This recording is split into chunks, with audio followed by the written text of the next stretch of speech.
Okay, so that's what actually we represent each call to this function, which is this recursive function. We use, for each call, we use a new box. And we show the local environment. That's like looking at the variables in the debugger.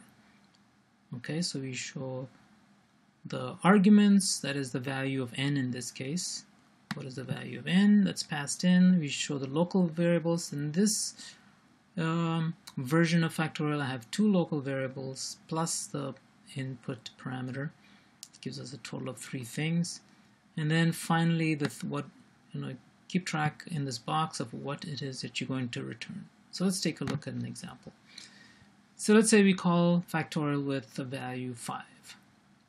So in this case, we say that n is equal to 5, and we say somewhere in here we have to call factorial.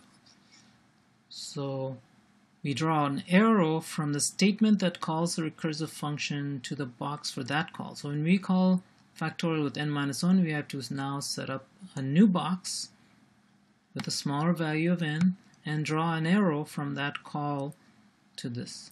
So that's really just like representing the stack. So shade the new box and write in the variable values as they change. So n is initially 4, and then later on the partial value gets set to 6. We return 24, and when we return, we draw an arrow from the statement that returns from a call. So wherever we're going to return, in this case 24, after a bunch of recursive calls, we're going to return 24. We draw an arrow to where the return value is stored, and then we cross out the box. This is just like popping the stack, really. So we push something onto the stack when we call, we pop it when we leave that function. Okay, so now here is the full representation. We call n factorial with n equals 5. This calls factorial n-1. Now we draw a new box for it. Inside this box, n is 4, and we call factorial n-1. So now we have a new box with n equals 3.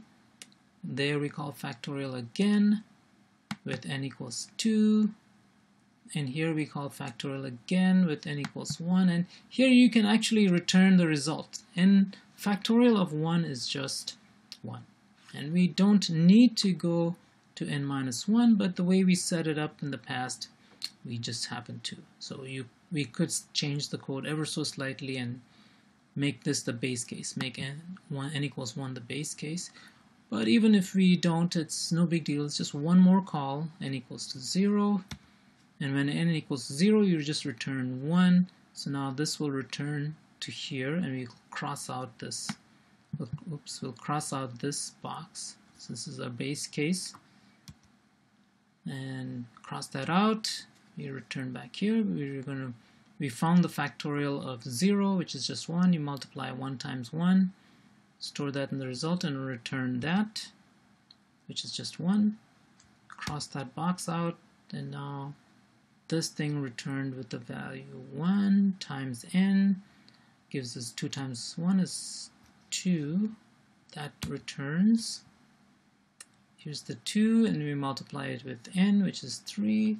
That gives us 6. We return that, and we multiply it with n equals 4, which is 24, and that goes back to here. 5 times 24 is 120, and that's the final value of that. Recursive call to factorial to compute 5 factorial is 120.